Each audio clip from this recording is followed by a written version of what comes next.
Moving on to number 23. Now we have two angles here, angle A and angle B, and the figures are not drawn to scale. Okay. The angles shown above are acute. They're both below 90 degrees. And sine of A is equal to cosine of B. If A is 4k minus 22 and B is 6k minus 18, what is the value of k?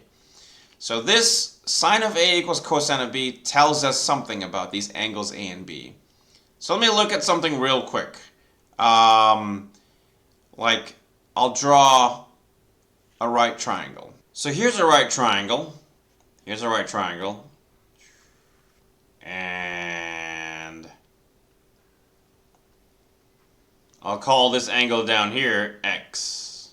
Okay, x degrees is x.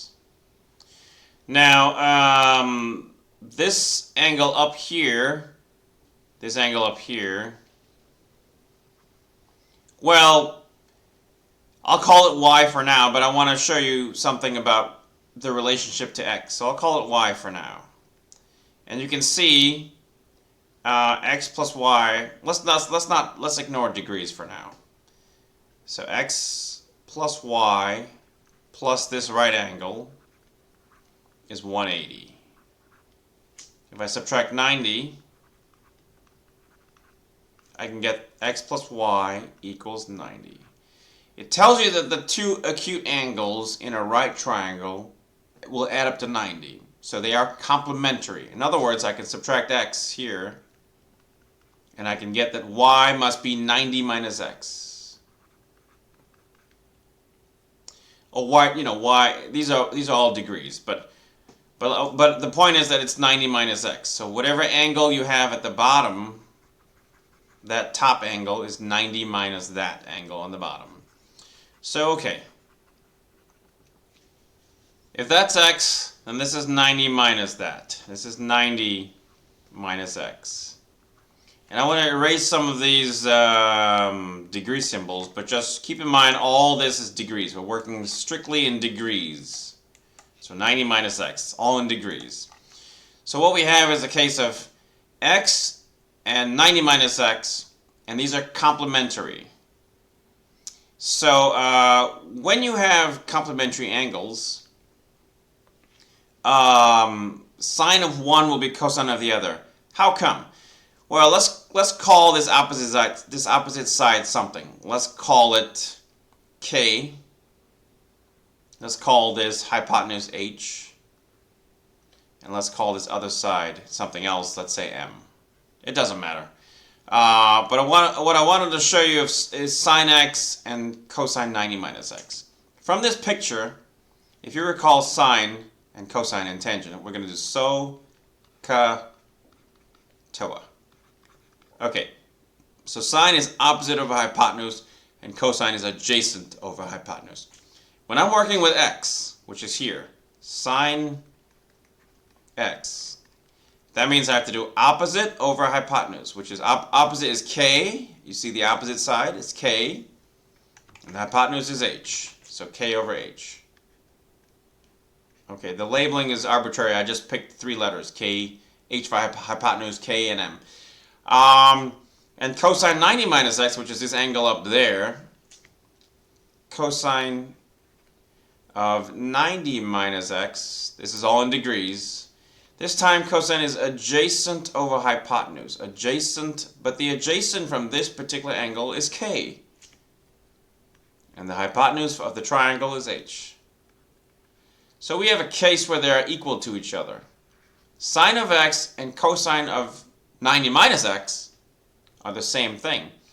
So this relationship is very important. It tells you that if you have sine of one angle and cosine of another, and they're exactly the same, then the two angles you are dealing with are complementary. They will sum up to 90 degrees.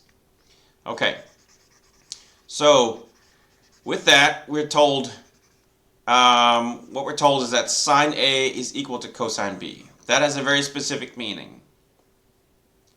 If sine A is equal to cosine B, and they're all in degrees, that means A plus B is 90 degrees. I mean, A, these are all in degrees, but without units, A plus B is 90. Because sine of one is cosine of the other, that means that the two angles are complementary. They will add up to 90 degrees. Aha, so we have this. We have 4k minus 22 and we have 6k minus 13. And those must add to 90 degrees. In fact, I'm going to continue with this. A plus B equals 90. Well, A itself is 4k minus 22, so I'll just make that substitution. 4k minus 22. That's what A is. Plus, well, what's B? 6k minus 13, so 6k minus 13. This must sum to 90. 4k and 6k will give you 10k.